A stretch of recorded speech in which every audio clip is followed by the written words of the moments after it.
Women, your secret is sexy fun. Lads, ours is harrowing violence. My name is Pierre Novellie, French-Italian name, from South Africa, grew up on the Isle of Man. There's no time. Google it. What's new in my life? I live with my partner now, and I've realized that there are some differences. I don't know if you've heard this from a comedian before, but there are some differences between men and women. I think I'm breaking some new ground here. I'm proud to be doing it on Comedy Central. Men and women are different, it turns out. I like living with my girlfriend, but I will say, she moved into my flat, as it were, as opposed to us finding a new place, and the cushion population has exploded.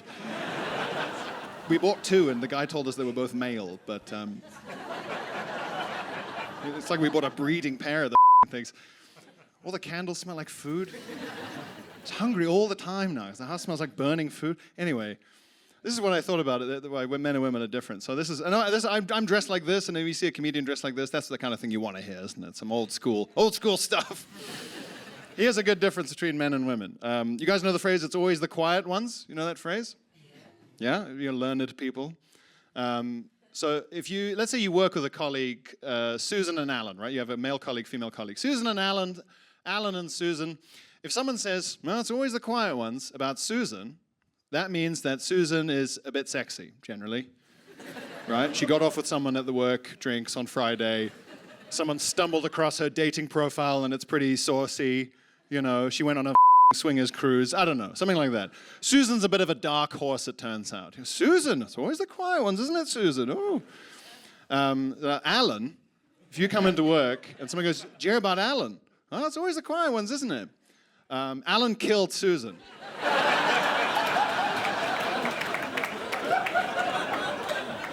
There's like a helicopter above his garden.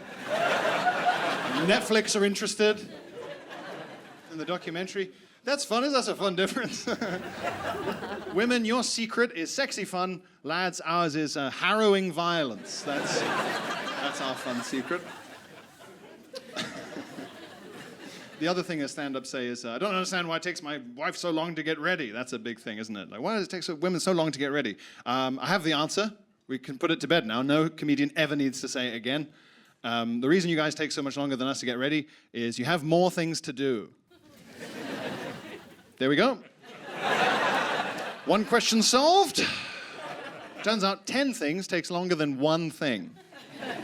I'm no mathematician, but that makes a lot of sense to me. You guys have to do makeup and hair stuff. I don't even know what, really. But men, I'm a man. What I need to do before I leave the house is just quickly make sure I haven't visibly got on me. I could wear a bin bag and people would go, nice bag. I mean, thank you. It'll be fine. I was talking with a female friend of mine about makeup, and she said, you're very lucky you don't have to wear makeup because it's such a time burden and money burden and expectation burden. And I said, well, you just don't do it. Never do it again. She said, you can't just stop doing it. You know, men would hate it. They say that, but men would hate it if we stopped. You know, it's what men want. And I said, men don't know what they want. Men haven't got a clue. You tell us what we want. Do you know how in the Tudor times everyone wore those big ruffs? Well, no one wears them now. There had to be a point where women in Tudor times went, this is insane. We're stopping this now. And they all stopped wearing ruffs, and it probably took, 3 days for men to just forget? For 2 days, men were like, "Aw, where's the?" And then after 3 days, they were right back to horrible wanking apes, like right back to the horrible behavior from before.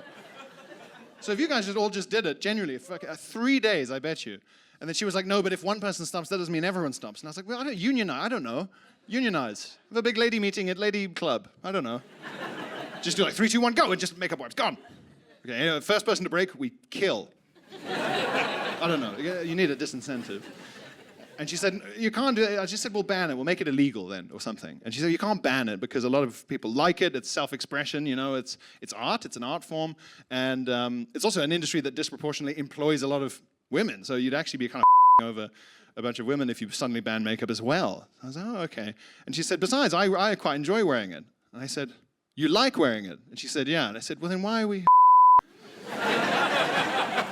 why are we talking about this at all? You just said I was lucky to not have to wear it. And the reason that we were talking about it at all is because women are allowed to complain cathartically. You guys are very good at letting stuff out with your friends. You'll say to your friend, your female friend, this intractable problem is isn't it? And your friend will go, that's right, it is. Your feelings are valid and have been confirmed by me, someone you trust. And that's very nice. Whereas if I had a male friend who came up to me and complained to me about a problem that he already knew did not have an answer, I'd be like, what the are you, what did I do to you that you're now bothering me with this? If you already knew, why would you? Now, men can't complain cathartically. We just keep it in, piling it up day after day until eventually we become one of the quiet ones. That's what happens. That's where it comes from. That's my routine. Thank you very much, guys. Enjoy the rest of the show. Cheers. Thank you, guys.